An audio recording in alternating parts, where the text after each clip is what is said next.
আসসালামু আলাইকুম। দেখেন আশ্চর্য ব্যাপার, এই যে মরুভূমিতে থাকে আর লাগিয়ে কটা খেজুর আনছে। এই যে ভাই চা বানাবে, এই হলো তার রুম। এই দেখার রুম দেখেন, এইটুকু ভিতরে থাকে মাজরায়। মাজরায় এইটু বাহিরে দেখাবো আপনাদের। যে সৌদি আরবে নতুন যারা আসবেন তাদের জন্য এইটা হচ্ছে তার রুম। দেখেন এই দূর থেকে একটু জুম করে দেখাইতেছি। এই খাইমাটার ভিতর থাকে, এইটা হলো তার জমিন। এইখানে আর একটা রুম আছে। ওই একজন গেছে ট্র্যাক্টরের ছবি করতে, এই রাজশাসের। এলো মেশিন, মেশিনে পানি ওঠে, গম চাষ করে। এখানে এই ডিজেল ট্যাঙ্কি, এই কুটি গোটা ভিতরে একটা লোক থাকে। কত শান্তিতে থাকে। বিদেশে তো কত কষ্ট করে, বিদেশের কষ্ট মায়ে বুঝবে না।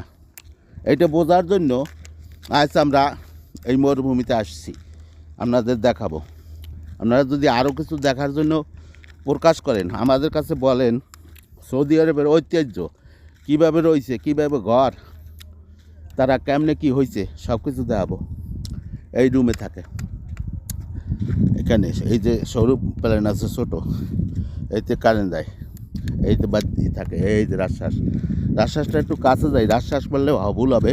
এটা পানির মেশিন, এটা উপর দিকে পানি দেয়, আস্তে আস্তে নিচের দিকে উঠাইয়া এটা পানি দেয়। এটা একটা গিয়ার বক্স দেখছেন, ভেঙে নিছে।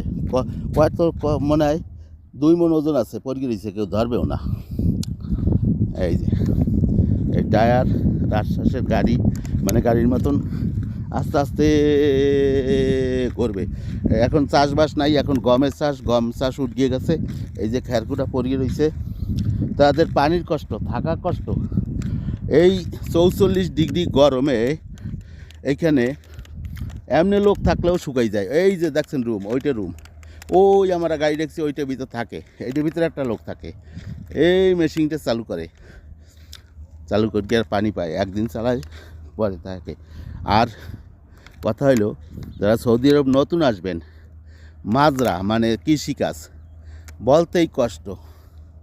তাদের এখন কাজ হয়েছে ওই যে দেখা যায় উটগুলি, ওই উটগুলি রাখে। এদের জমিনের অভাব নাই। দু করে যত দূর দেখবেন, এরকম 10টা মেশিন আছে এখানে, 10টা এক মালিকের। দেখছেন গম চাষ করে গমের খেরকুটা পড়ে রয়েছে। আর এখন তো ভালো, মোটামুটি একটু